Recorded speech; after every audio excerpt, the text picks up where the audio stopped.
Salut à tous, c'est Mickaël, j'espère que vous allez bien. Dans cette vidéo, je vais vous montrer comment il est possible d'élever ses privilèges après avoir compromis un WordPress.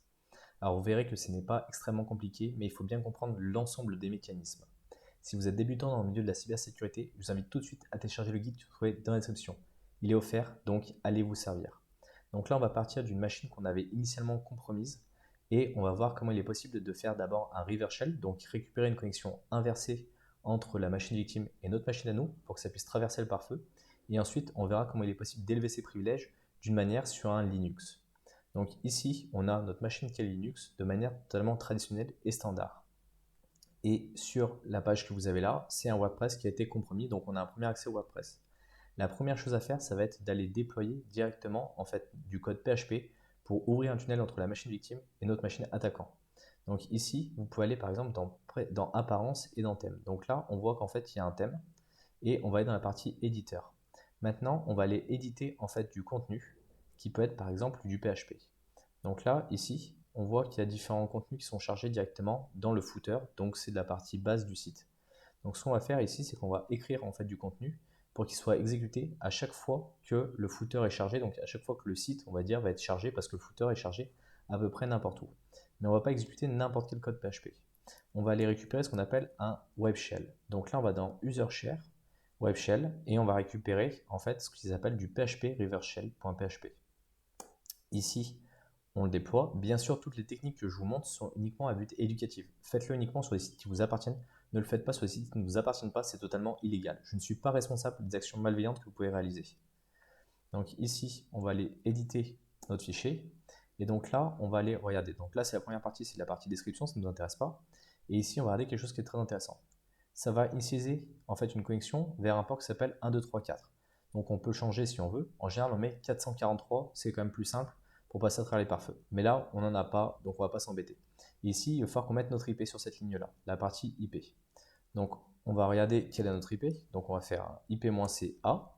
Et ici, nous, on est en 192.168.56.105. On la copie, on va rééditer notre fichier, on va changer tout ça, et ce qu'on va faire, c'est qu'on va bien l'enregistrer. Maintenant, on va l'afficher, ce fichier, et on va copier les données, et on va aller le coller directement dans notre footer. Hop.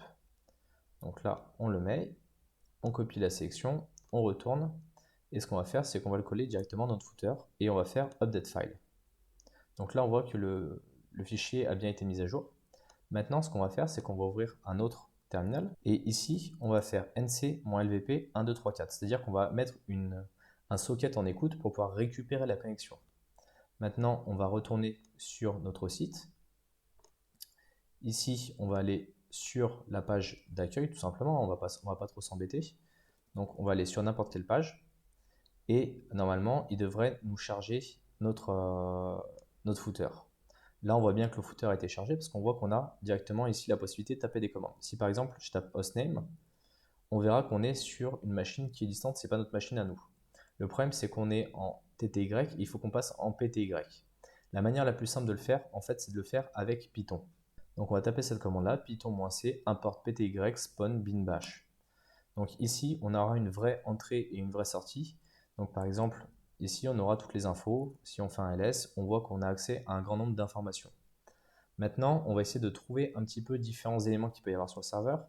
Donc par exemple, on peut aller voir un petit peu le Linux. On voit que c'est un Linux 3.13, donc c'est un Linux qui est assez ancien potentiellement. On peut aller voir également la version de l'OS. Donc on fait un lsb release-a. Donc on voit qu'on est sur un Ubuntu 14.04 qui commence à être assez vieux actuellement. Et ce qui peut être intéressant, c'est d'aller voir les dossiers Home, parce que ce sont les dossiers d'utilisateurs, donc voir ce qu'il y a. Donc là, on a un dossier qui s'appelle Robot. Donc on va aller dans notre dossier Robot, et on va regarder. Ici, on voit qu'on a un password.row-md5. Donc on va ici, on va l'afficher, et on va regarder ce qu'il y a dedans. Donc là, on voit qu'il y a un utilisateur qui s'appelle Robot, avec potentiellement ce mot de passe là. Donc on va aller voir ce que c'est comme mot de passe. Donc là, on va le copier. On va aller sur Internet. Donc ici, vous avez directement en fait Crackstation, qui est un site sur lequel vous avez des correspondances entre des hashes et directement des mots de passe en clair. Donc là, on fait crack hash et on voit que c'est A, B, C, D, E, F, G, H, I, J, K, L, M, N, O, P, Q. En gros, c'est toutes les lettres de l'alphabet de A à Z. Donc on va le copier pour éviter que ça soit trop long à recoller. Et maintenant, on va aller le tester directement sur la machine victime. Donc ici, on voit bien qu'on a notre utilisateur robot. Donc on va faire su robot. On va demander de rentrer le mot de passe. On va coller le mot de passe qu'on a récupéré. Et ici, on voit bien qu'on a changé d'utilisateur. On était sur un service et là, on est passé sur robot.linux. Donc on a quelque chose qui est quand même relativement très intéressant maintenant parce qu'on a un vrai nom d'utilisateur, on a un vrai compte. Et donc potentiellement, on va avoir accès à tout un tas d'autres choses. Maintenant, ce qu'on va aller faire, c'est qu'on va aller lister l'ensemble en fait des binaires qui ont des droits qui sont trop élevés. Donc là, on regarde et on va regarder potentiellement si on ne peut pas détourner un de ces binaires-là pour lui faire autre chose. Donc là, ce sont tous les binaires qu'on peut lancer en tant que root avec notre utilisateur courant là, qui s'appelle robot. On voit qu'il y a les utilisateurs système de base, ping, mount, umount, ping6, su, mais on n'a pas la possibilité de passer route directement avec ça. Par contre, on a la possibilité de lancer un nmap. Et nmap a une particularité qui est assez spécifique à lui-même, c'est qu'il y a la possibilité d'avoir une partie qui s'appelle interactive, donc de pouvoir avoir une interaction à l'intérieur d'nmap pour pouvoir exécuter certaines commandes. Et donc là, c'est-à-dire qu'en tant que simple utilisateur, on a la possibilité de lancer un binaire root en tant que root. Donc le nmap, on peut le lancer en tant que root depuis notre simple utilisateur. Donc là, on va faire un nmap interactive. Et ici, on voit qu'on peut taper différentes commandes. Donc là, on peut par exemple faire help. Donc on voit qu'on a différentes commandes. Et là, il y a quelque chose qui est très important. C'est ici, on a un point d'exclamation qui dit si on veut exécuter des commandes directement shell. Donc là, si on fait ça, on voit qu'on est bien avec l'utilisateur robot, mais potentiellement qu'on peut exécuter du root. Donc là, ce qu'on va faire, c'est qu'on va faire .sh. Et ici, si on regarde, on est bien en fait avec les droits root. Donc si on va dans root, on peut l'afficher. Et par exemple, on peut aller afficher les données du root. Donc là, on va prendre la key 3 of 3. Donc on affiche ça. Et donc là, on voit bien qu'on a des accès root en fait, qu'on a élevé nos privilèges. C'est-à-dire que via une compromission initiale qui était assez simple, c'est-à-dire qu'on a déployé directement en fait un reverse shell dans la partie footer.php. On a chargé ensuite le blog qui nous a permis de récupérer notre connexion sur notre ordinateur.